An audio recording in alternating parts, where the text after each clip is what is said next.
ভারতের পররাষ্ট্রমন্ত্রী বাংলাদেশে আসেন।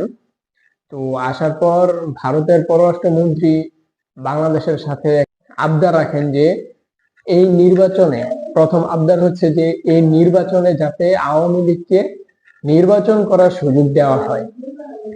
আর দ্বিতীয় আবদার হচ্ছে যে যদি আওয়ামী লীগকে এই নির্বাচনে সুযোগ দেওয়ার জন্য ফেব্রুয়ারি মাসের 12 তারিখের নির্বাচন পিছিয়ে দেওয়া লাগে, তাহলে এর জন্য ভারত আমাদেরকে সহযোগিতা করবে।